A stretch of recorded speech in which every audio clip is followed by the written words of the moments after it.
Você pode aplaudir mais forte o nome de Jesus. Aleluia.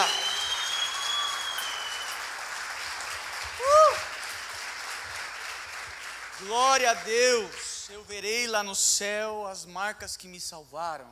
Aleluia. Quantos estão aqui comigo nessa noite? Vocês estão felizes? Aleluia. Hoje pela manhã eu relembrei aqui uma canção muito antiga que nós cantávamos antes, que diz: celebrai a Cristo, celebrai, porque ressuscitou o nosso Salvador. E nós temos motivos para exaltar. E entenda, a história de Cristo não acaba numa cruz. A história de Cristo termina num sepulcro vazio. E em breve Ele voltará para nos buscar. Amém. Aleluia. Glória a Deus. Aleluia. Amém. Está consumado. Essa foi uma das últimas palavras de Cristo na cruz. Está consumado. Que em grego quer dizer tetelestai, que significa pus um fim, acabou, não precisa mais, já foi. E é isso que Cristo está querendo dizer quando estava na cruz. Um teólogo, eu começo citando aqui essa breve reflexão. Um teólogo chamado Krameker, ele diz que essas são as maiores e mais importantes palavras que já foram ditas aqui na terra. Porque nessas palavras as correntes se rompem e os muros das prisões caem. Está consumado. Palavras que ecoam até os dias de hoje. Palavras que fazem de um mero pecador e um pobre pecador salvo. Palavras que fazem de pessoas que não mereciam ser alvos da graça imerecida. Palavras que fazem de um homem morto viver. Palavras que fazem de um homem cego para Deus ver. Palavras onde o cansado e o sobrecarregado encontram um lugar de descanso e de refrigério. Está consumado. Palavras essas que exigiram do nosso Salvador um preço muito alto a ser pago. Exigiram do nosso Jesus, aquele que nós adoramos aqui, sangrar. E este sangue abriu um caminho para mim e para você, cujo qual sozinhos não conseguiríamos ir. Está consumado. Está consumado o plano perfeito. Está consumado a redenção dos pecadores. Está consumado a redenção daqueles que o Senhor escolheu para ser filhos amados. Está consumado por meio de um sacrifício, que segundo Hebreus 10, diz que não é qualquer sacrifício. Não é um sacrifício como no Antigo Testamento, onde vez após vez os sacerdotes ofereciam cordeiros em sacrifício. Não, um único sacrifício, uma vez por todas. Não é necessário mais oferecermos sacrifícios, porque Cristo já ofereceu o sacrifício por nós. É perfeito. Diferentemente do Antigo Testamento, Jesus oferece o sacrifício perfeito de uma vez por todas. E Hebreus capítulo 10, versículo 12, vai dizer que depois desse serviço, depois de morrer por nós, ele se assenta à direita de Deus. John Stott, um teólogo anglicano, ele diz que esta passagem, e aqui eu quero me referenciar nele, ele diz que esta passagem nos remete a um homem que termina o seu serviço, acaba o seu serviço no nosso dia a dia, né? Que é muito comum. Esse homem vai, chega em casa, e a primeira coisa que ele quer fazer é descansar, se assentar, colocar os pés para cima, porque o serviço muitas vezes é desgastante, é árduo, é pesado. E John Stott diz que o fato de Jesus estar sentado à direita de Deus está nos mostrando Jesus em três aspectos. O primeiro é que Jesus está descansando. Jesus, depois de um serviço muito pesado e muito árduo, Jesus se assenta à direita de Deus. Eu não estou falando de qualquer serviço, o serviço que você faz no seu dia a dia. Eu estou falando do serviço mais pesado, que eu e você não conseguiríamos fazer. Eu estou falando de um sacrifício que foi necessário ele morrer por nós. Ele se assenta à direita de Deus. E no segundo aspecto, Jesus está reinando. Jesus se assenta à direita de Deus. Você está aqui comigo? Amém? Jesus se assenta à direita de Deus.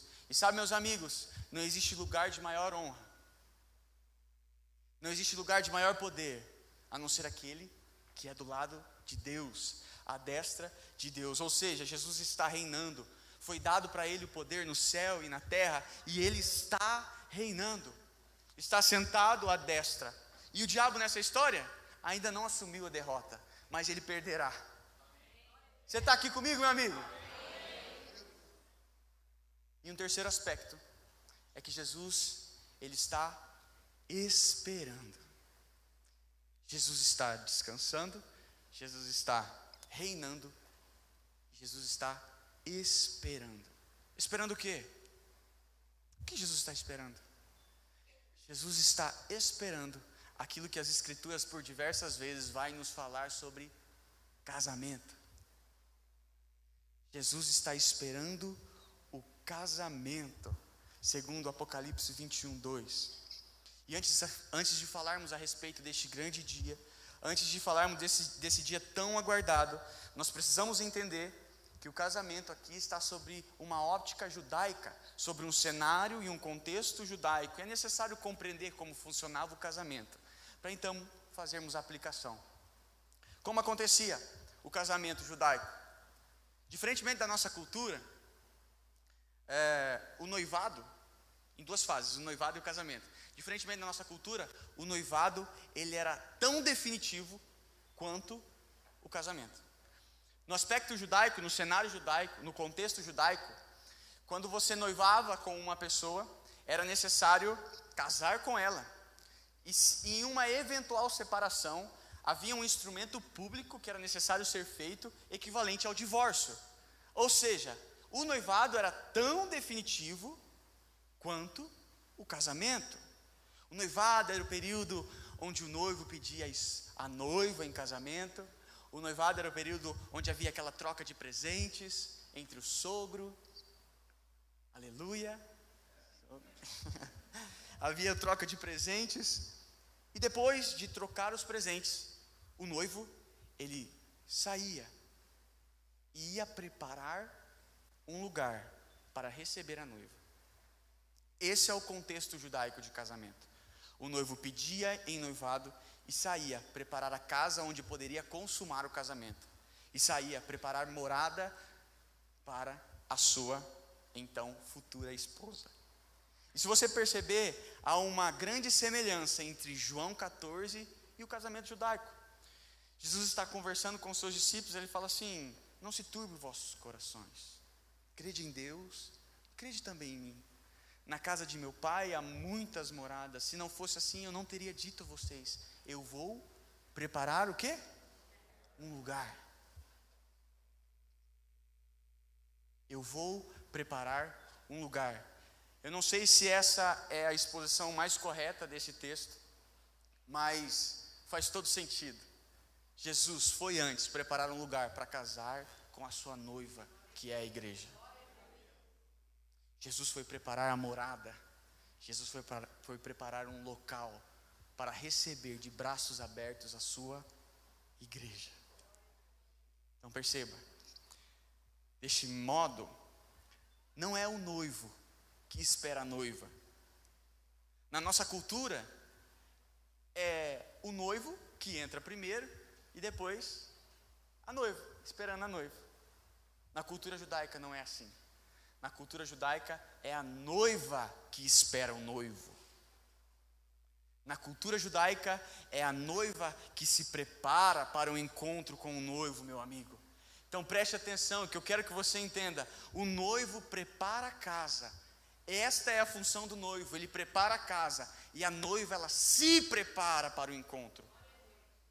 Eu vou repetir isso aqui: o noivo, ele prepara a casa, prepara a morada, e a noiva, ela se auto-prepara para o encontro com o noivo. Preste atenção, e aqui eu já quero partir para o encerramento. O noivo é Cristo, e a noiva é a igreja. O noivo foi preparar um lugar, e nós, como igreja, precisamos nos preparar. Você está aqui? Preste atenção. O noivo casará apenas com a igreja, com a única igreja. O noivo não é poligâmico. O noivo casará com apenas uma igreja. Ou seja, Jesus não casará com quem não for igreja. Não haverá casamento para aqueles que não lavaram as vestes no sangue do Cordeiro. Não haverá casamento para aquele que não se preparou. Não haverá casamento para aqueles que não se arrependeram dos seus pecados. Não haverá casamento para aqueles que não amaram a Cristo de todo o coração e se prostraram e se renderam aos pés da cruz. Não haverá casamento para estes. Só haverá casamento para a sua igreja. E sinal de igreja é aqueles que lutam contra o pecado, que temem ao Senhor. Haverá casamento para aqueles que amam ao Senhor e que reverenciam a Jesus. Haverá casamento para aqueles que choram diante do mal, que odeiam o mal. Haverá casamento para aqueles que adoram a Deus em todos os momentos. Haverá casamento para aqueles que lavaram as suas vestes no sangue do Cordeiro. Haverá casamento para aqueles que perseveraram até o final. Para estes o Senhor descerá dos céus, olhará nos olhos e dirá: entre no gozo do teu Senhor. Foste fiel no pouco, e sobre o muito eu te colocarei. Entre nas mansões em que eu te preparei. Você é noiva amada. Se preparou para o encontro.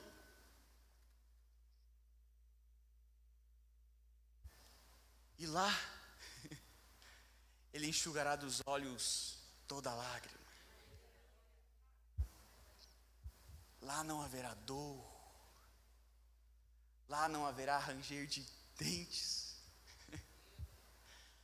Lá não haverá morte. Porque tudo isso já passou.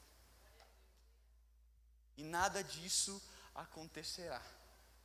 Lá eu poderei ver os meus entes queridos que já se foram. Lá eu vou poder ver aqueles que foram antes de mim. Mas acima de tudo, eu vou poder ver e abraçar Cristo. E lá eu verei no céu as marcas que me salvaram.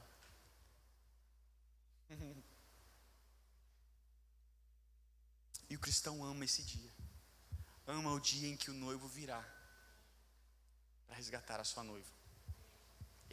O cristão ama esse dia, deseja esse dia, ele vive para esse dia. Martim Lutero certa vez disse: viva como se Cristo tivesse sido crucificado ontem, houvesse sido ressuscitado hoje e fosse voltar amanhã. A vida do crente se resume nisto: adorar a Deus enquanto eu estou aqui, porque eu sei que um dia eu poderei adorá-lo junto com os anjos eternamente. Está aqui comigo? Já quero encerrar? E talvez você esteja aqui, talvez é sua primeira vez aqui, eu não sei. E talvez você tenha sido confrontado. Talvez você não se enquadra na noiva que já está preparada. Talvez você não se enquadra na noiva que não está lavando as vestes no sangue do Cordeiro. Talvez bateu desespero no seu coração, porque você não está preparado. Mas sabe, quero dizer que bom que você está aqui e pode ouvir isso. Porque não há pecado maior que o sangue de Jesus não possa perdoar. Eu vou repetir isso para você: não há pecado maior que o sangue de Jesus não possa perdoar. Então, se você está aqui, glória a Deus por isso. Eu costumo pregar com toda a intensidade do mundo, porque um dia eu ouvi o Richard Baxter dizendo assim: eu prego como um homem morrendo, para homens morrendo. E sabe, meus amigos, eu não sei o que pode acontecer dessa porta para fora. Existe uma série de eventos que precisa acontecer antes de Cristo voltar a buscar a sua noiva. Mas se eu morro hoje, Cristo já voltou para mim. Se eu sair dessa porta aqui e, não sei, acontece algo com você, Cristo já voltou para você. E a pergunta que eu faço é: como você está? Como você se encontra? Como estão as suas vestes?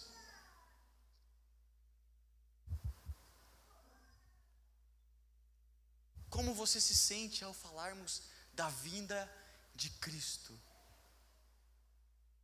A minha oração é para que você seja abalado hoje, para não ser abalado naquele grande dia. Porque eu acho que a frase mais difícil de ser ouvida naquele dia vai ser: aparta-te de mim, que eu não te conheço. E eu não quero ouvir isso. E acredito que vocês também não queiram ouvir isso. Muito pelo contrário, vocês querem ouvir um bem-vindo com o rosto alegre de Cristo. Sim ou não? Sim. Para isso é necessário se preparar para o encontro com o noivo. A boa notícia é que está consumado. Foi consumado. Ele ressuscitou. O sangue de Jesus nos purifica, nos perdoa. E nós, em resposta ao sacrifício de Jesus, precisamos nos manter fiéis até que Ele venha. Até que Ele venha. E se a morte vier daqui 1 semana, 2 dias, que nós, com o coração alegre, cantemos nessa noite: e quando enfim chegar a hora em que a morte enfrentarei sem medo, então terei vitória. Por quê? Porque verei na glória o meu Jesus, que vivo está, porque Ele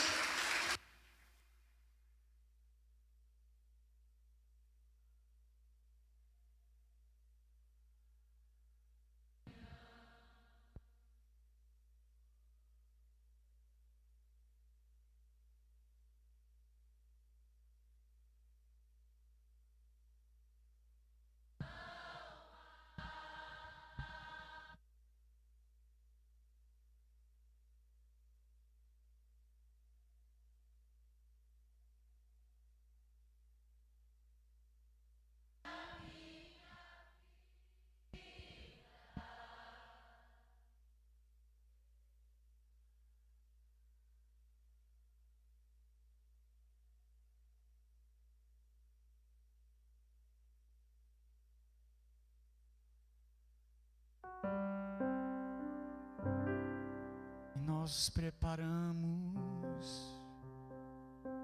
porque sei que o Rei está voltando, o Rei está voltando, a trombeta está